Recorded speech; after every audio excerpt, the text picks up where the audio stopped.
அசாம் மாநிலத்தில் ஏற்பட்ட விபத்தில் சிக்கி உயிரிழந்த உசிலம்பட்டியை சேர்ந்த ராணுவ வீரரின் உடல் சொந்த ஊருக்கு கொண்டு வரப்பட்டது. இது குறித்த கூடுதல் விவரங்களை செய்தியாளர் செந்தில் வழங்க கேட்கலாம். செந்தில், அசாம் மாநிலத்தில் ஏற்பட்ட விபத்தில் சிக்கி உசிலம்பட்டியை சேர்ந்த ராணுவ வீரர் உயிரிழந்திருக்கிறார். அவரது உடல் சொந்த ஊருக்கு கொண்டு வரப்பட்டிருக்கிறது. தொடர்பான விவரங்களை பதிவு பண்ணுங்க. நிச்சயமாக மோகன், மதுரை மாவட்டம் உசிலம்பட்டி அருகே கள்ளிப்பட்டி அடுத்துள்ள MS புரத்தை சேர்ந்தவர் ராமர் என்பவர் மகன் இந்திராஜ். இவர் கடந்த 2016ஆம் ஆண்டு முதல் இந்திய ராணுவத்தில் வீரராக பணியாற்றி வருகிறார். தற்போது அசாம் மாநிலம் நிஜாம்பள்ளி எனும் முகாமில் வீரராக பணியாற்றி வந்ததாக கூறப்படுகிறது.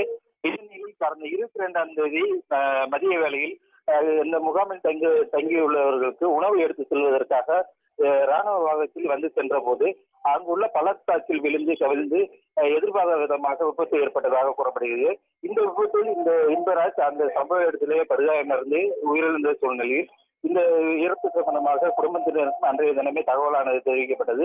இந்த சூழ்நிலையில் 3 நாட்களுக்கு பிறகு இன்று அவரது பொதுவானது உசிலம்பட்டி அருகே இருக்கக்கூடிய அவரது MS சொந்த ஊருக்கு கொண்டு வரப்பட்டது.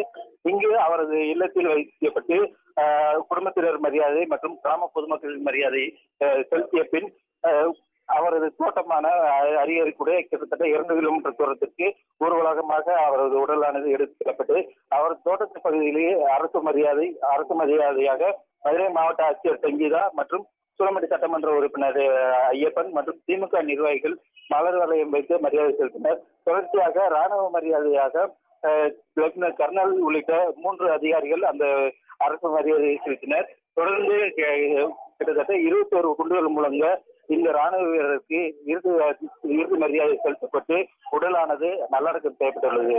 மோகன், விவரங்களுக்கு நன்றி செந்தில்.